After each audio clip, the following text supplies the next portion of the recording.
નમસ્કાર, આપ જોઈ રહ્યા છો નેશન પ્લસ ન્યૂઝ. હું છું આપની સાથે હેતલ ભગત. કરજણ નગરપાલિકાની ચૂંટણીની તારીખો જેમ જેમ નજીક આવી રહી છે તેમ તેમ ભાજપ નેતાઓના નિવેદનો પણ ભડકાઉ થતા જાય છે. એક તરફ કરજણના ધારાસભ્ય અક્ષય પટેલ અને જિલ્લા ભારતીય જનતા પાર્ટીના પ્રમુખ વચ્ચે શીતયુદ્ધ ચાલી રહ્યું છે, જેમાં બંને પક્ષો એકબીજાને બતાવી દેવા માટે આતુર છે. ત્યારે કરજણ નગરપાલિકાની ચૂંટણીમાં ભારતીય જનતા પાર્ટીએ પ્રભારી તરીકે વડોદરા શહેર ભાજપ અધ્યક્ષ ડૉક્ટર વિજય શાહની નિમણૂક કરી છે. અને એમ પણ ડૉક્ટર વિજય શાહને માટે જૂથબંધી કોઈ મોટી અને નવાઈની વાત નથી, એટલે તેમને પાર્ટી દ્વારા બંને મહાબળિયાઓ વચ્ચે યુદ્ધ વિરામ કરવા માટે મોકલાયા છે. જો કે જિલ્લા અધ્યક્ષ સતીશ નિસાડિયા અને ધારાસભ્ય અક્ષય પટેલની આ લડાઈમાં બળવાખોરોને પાર્ટીએ સામી ચૂંટણીએ બહારનો દરવાજો બતાવી દીધો છે. હવે મોટે ભાગે શહેર ભાજપનું સંગઠન કરજણ ભાજપના સ્થાનિક કાર્યકરો સાથે વોર્ડ દીઠ પ્રચાર કરી રહ્યું છે.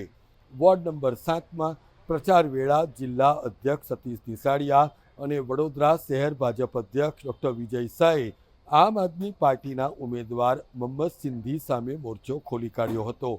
ગેલમાં આવી ગયેલા જિલ્લા અધ્યક્ષ સતીશ નિસાડિયાએ તો મતદારોને ધમકી આપી દીધી અને જણાવ્યું કે જો ભાજપની પેનલ નહીં જીતે તો તમામના ઘરો તોડી પાડતા પણ ભાજપ અચકાશે નહીં. મિત્રો, આવા ખોટા લોકોને અહીંયાથી ભારતીય જનતા પાર્ટીના નામે ખોટા લોકોને ચૂસીને પૈસા કમાવાળાને અહીંથી જાકારો આપવાનો. રાવણ જેવા રાવણ એની પાસે તો કેટલું સત હતું, પણ જ્યારે પાપનો ગળો એનો ભરાયો ત્યારે રાવણને પણ વધ રામે કર્યું હતું. તો આ વખતે આપણે આ વિસ્તારની જનતાએ આ રાવણ રૂપે મોહમ્મદનું આપણે વધ કરવાનું છે. એટલે મિત્રો, આપણી પાસે એક જ અપેક્ષા છે કે કોઈની બીક રાખ્યા વગર આપણે બધા બહાર આવીએ. એના જે કંઈક કરતૂતો હશે એની અંદર હું તમારી સાથે એની બહાર લાવીને એને સજા કરવાનું કામ હું પોતે કરવાનું છું. એટલે આ વખતે જો આ ચારે ચાર અમારા ઉમેદવારોને જીતાડશો તો મિત્રો, હું એટલી જ ગેરંટી આપું કે કોઈનું મકાન નહીં તોડવા દો, એની જવાબદારી હું લઉં છું. પણ સાથે સાથે એટલું પણ કહું છું કે જો અહીંયા મને દગો કર્યો તો કોઈનું મકાન પણ નહીં રાખવા દો, એ પણ ગેરંટી આપું. એટલે મિત્રો, આ વખતે ભારતીય જનતા પાર્ટીને આ વિસ્તારમાંથી આ રાવણને દૂર કરવાનું કામ તમારે બધાએ કરવાનું છે.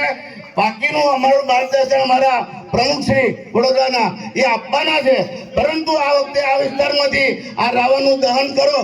કરજણ નગરપાલિકાના ચૂંટણી પ્રભારી ડૉક્ટર વિજય શાહે પણ મુસ્લિમ ઉમેદવાર હોવાને લીધે મતદારો સમક્ષ હિન્દુ કાર્ડ રમી નાખ્યું અને જણાવ્યું કે મહમ્મદનગરીને હવે રામનગરી બનાવી દેવામાં આવશે.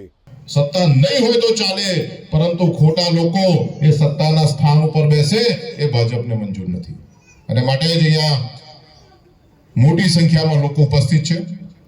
મુસ્લિમ સમાજમાંથી છે, દલિત સમાજમાંથી લોકો આવેલા છે. કોઈના પણ સોગંદ ખાવાની જરૂરિયાત નથી. અમને વિશ્વાસ છે કે તમે મત આપશો તે ભારતીય જનતા પાર્ટીના કમળને મત આપશો અને અમારા ચારે ચાર ઉમેદવારોને જંગી બહુમતીથી આપ સૌ જીતાડી લાવો, એવી જ આપ સૌ પાસે અપેક્ષા. 16મી ફેબ્રુઆરી એ કમળના નિશાન ઉપર આપણે, કમળના ચિહ્ન ઉપર આપણે બટન દબાવવાનું છે અને ચારે ચાર ઉમેદવારોને આપના માધ્યમથી જીતાડવાના છે. મોહમ્મદની નગરીને ફરી રામની નગરી બનાવવાની છે અને આ ચારે ચાર ઉમેદવારોને જીતાડીને કરજણમાં વિશ્વાસઘાત વર્ષિત વિશ્વાસનો એક નવો આપણે પડકાર ફેંકવાનો છે. ત્યારે આપ સૌ 16મી તારીખે મતદાન કરો, એવી અપેક્ષા સાથે આપ સૌનો ખૂબ ખૂબ આભાર. અત્રે ઉલ્લેખનીય છે કે બહુ બોલકા સતીશ પટેલને લીધે પાર્ટીમાં વારંવાર વિવાદો સર્જાતા રહે છે. ત્યારે સતીશ પટેલના આ નિવેદનને લીધે ભોગવવાનું ન આવે એવો પણ ભય કર્મઠ કાર્યકરોને સતાવી રહ્યો છે.